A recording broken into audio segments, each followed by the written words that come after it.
ಈಗ ಆಲ್ರೆಡಿ ರಾಜ್ಯದ ಮುಖ್ಯಮಂತ್ರಿಗಳಂತ ಸಿದ್ದರಾಮಯ್ಯ ಸಾಹೇಬರು ಕೂಡ ಸ್ಪಷ್ಟೀಕರಣ ಕೊಟ್ಟಿದ್ದಾರೆ.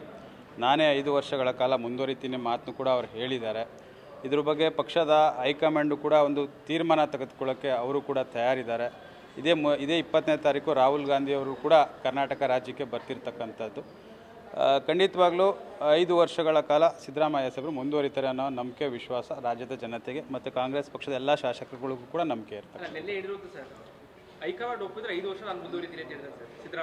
ಇವತ್ತು ಕೂಡ ತಾವು ಸ್ಟೇಟ್ಮೆಂಟ್ಗಳನ್ನ ನೋಡಿರ್ಬೋದು. ಮೊನ್ನೆ ಒಂದು ಖಾಸಗಿ ಚಾನಲ್ನಲ್ಲಿ ಕೊಟ್ಟಂಥ ಸಂದರ್ಭದಲ್ಲಿ 2028ಕ್ಕೂ ಕೂಡ ನಾನೇ ಚುನಾವಣೆಗೆ ಸ್ಪರ್ಧೆ ಮಾಡ್ತೀನಿ ಅನ್ನೋ ಮಾತನ್ನು ಕೂಡ ಅವ್ರು ಹೇಳಿರ್ತಕ್ಕಂಥದ್ದು.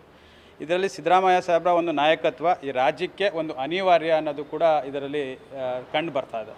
ಸರ್, ಈಗ ಜಾರಕಿಹೊಳಿ ಅವರು ಕೂಡ ಸಿಎಂ ಆಗಬೇಕು ಅನ್ನುವಂಥದ್ದು ಇಲ್ಲ, ತಮ್ಮೆಲ್ಲರಿಗೂ ಕೂಡ ಗೊತ್ತಿರೋ ಹಾಗೆ ವಾಲ್ಮೀಕಿ ಸಮುದಾಯದಲ್ಲಿ ವಿಶೇಷವಾದಂಥ ನಾಯಕರು ಯಾರ್ಯಾರು ಮುಖ್ಯಮಂತ್ರಿಗಳಿಗೆ ಅರ್ಹತೆ ಇರ್ತಕ್ಕಂಥವ್ರು ಯಾರ್ಯಾರು ಇದ್ದಾರೆ ಅದರಲ್ಲಿ ನಾಯಕ ಸಮಾಜದಲ್ಲಿ ಅದು ಸತೀಶ್ ಜಾರಕಿಹೊಳಿ ಸಾಹೇಬರು ಅನ್ನೋದು ಕೂಡ ಇದರಲ್ಲಿ ಸಮುದಾಯ ವಿಚಾರದಲ್ಲಿ ಇರ್ಬೋದು. ಬುದ್ಧ ಬಸವ ಅಂಬೇಡ್ಕರ್ ಅವರ ತತ್ವ ಸಿದ್ಧಾಂತಗಳನ್ನ ಇಟ್ಕೊಂಡು ರಾಜ್ಯದಲ್ಲಿ ಅವರು ಒಂದು ಪ್ರವಾಸವನ್ನು ಮಾಡ್ತಿದ್ದಾರೆ. ಮುಂದೆ ಈ ಸಮುದಾಯದಲ್ಲಿ ಅವಕಾಶ ಸಿಕ್ಕೋದು ಅದು ಜಾರಕಿಹೊಳಿ ಸಾಹೇಬ್ರಿಗೂ ಅಂತ ಈ ಸಂದರ್ಭದಲ್ಲಿ ಹೇಳಕ್ಕೆ ಇಷ್ಟಪಡ್ತೀನಿ.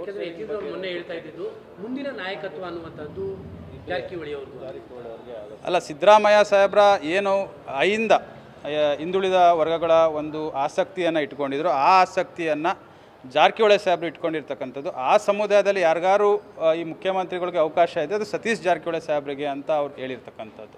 ಮುಂದಿನ ಅವಧಿಗೆ 2028ಕ್ಕೆ ಅವ್ರಿಗೆ ಅವಕಾಶ ಸಿಗ್ಬೋದು ಅನ್ನೋದು ಎಲ್ಲರ ಒಂದು ಮನೋಭಾವನೆ.